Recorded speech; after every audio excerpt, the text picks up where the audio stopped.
thank you, Mike, for taking time to join me today for another episode of Equitas Insights. It's great to have you here. Thanks. Great to be here with you. It's fun. Thank you. So today we're going to touch upon two really great topics in the recruitment industry, one being personal branding and another one being fair sourcing. So to kick things off, let's get started with personal branding. Okay. So some would say you know more about personal brand than others. I've fallen into it.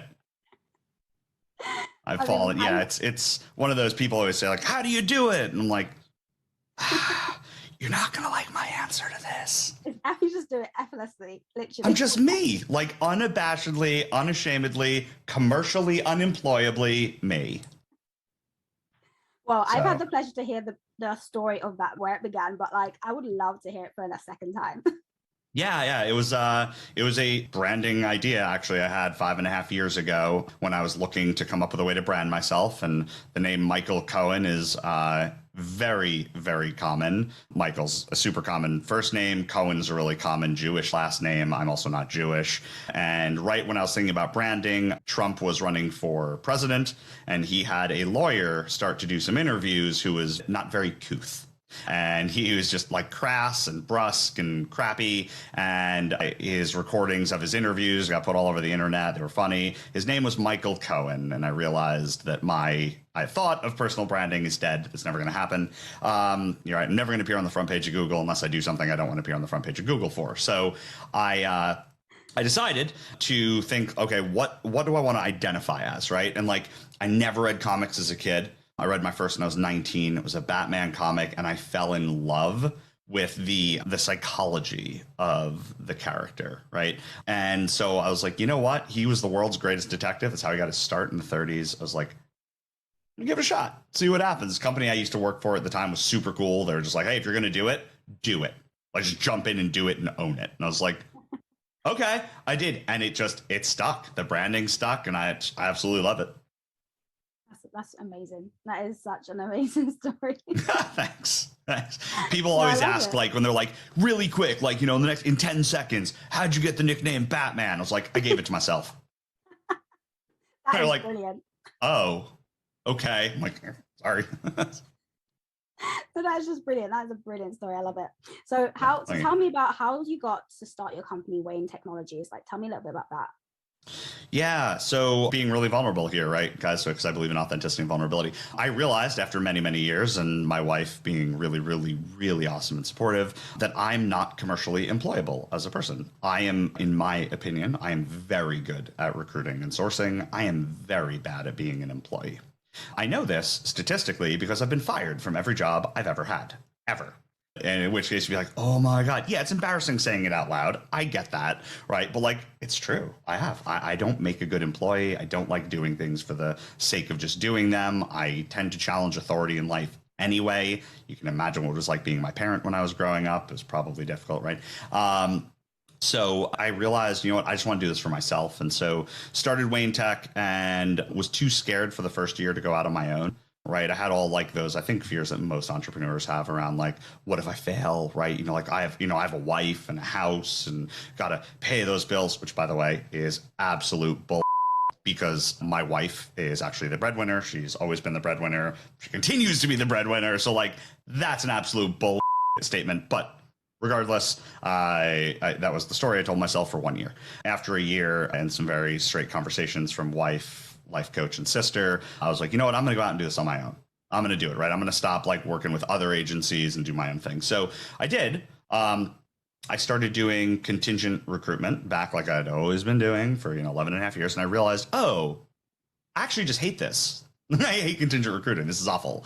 So how do I what do I do? And so in 2018, I put myself out there for the first time into the community and said, you know what, I'm gonna try speaking at a conference. I love public speaking. I love being the center of attention. It's something my wife pointed out to me early on in our relationship, which is why I'm an indoor cycling instructor, because she said, she's like, yeah, you enjoy being the center of attention. Why not do something on the side that'll quell that desire? And I was like, I could be a bartender. She goes, no, you can't. Like, okay, cool, cycling instructor. That's what we settled on. So I teach a few classes a week to satisfy that. So I put myself out there to talk and love it. Love being on stage. I hit a flow state, and I wound up meeting really great people. I put myself out there to meet them, right? And I wound up making contacts with a bunch of really cool tech companies and got referred to more and more and more and more and more. And eventually got hooked up this guy, Langens, who owns a company called Paired Sourcing. He and his former partner took me on graciously and like helped me and kind of like learned kind of what they were doing in this deliverables based model. And I took that model and ran with it in my own mind, or my own paradigm, I guess, and used all the technology contacts I'd created to come up with a brand new way of doing a recruitment strategy for an agency, which is to only offer the sourcing side of what we do and to do it in a really unique way that's based on deliverables, not time. Mm-hmm. And, for people wondering like, well, why or how? The answer is after 11 and a half years, I got tired of talking to candidates.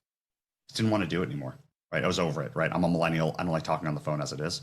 So like, I didn't want to do that anymore. I love data. I love technology. And I hate when people tell me how I can use my time, right? Track your hours? Hell no, absolutely not. GFY, I'm not doing that, right? Like my time is my time. And I promise you the way I value my time is more than you're going to pay me for it, because I love working out and spending time with my wife and dogs. And I promise the cost of that to you is going to be more than you want to pay. So instead, let's talk about what I can do for you that you're expecting me to deliver. And let's do that. And it's one of the things I encourage folks to look at in their career and say, hey, what is a thing that you can hold yourself accountable to? Not hours of work, but I'm going to make sure that come hell or high water, I'm going to do this, that you have total control over. Not this about, that I'm going to place, 3 candidates a month. You have no control over that. I know you think you might, you don't, right? Oh, I'm going to reach out to this many people and ensure that I get this response rate, or I'm going to add more messages. I'm going to do blah, blah. Okay, great. That's controllable. Own that and deliver that instead of your hours. And that's it's the soapbox I'm going to get off of. But that's where we're at. That's where I am now. Amazing. Thanks. So how long have you been doing that for? The sourcing side of things, I've actually only been doing for 2.5 years.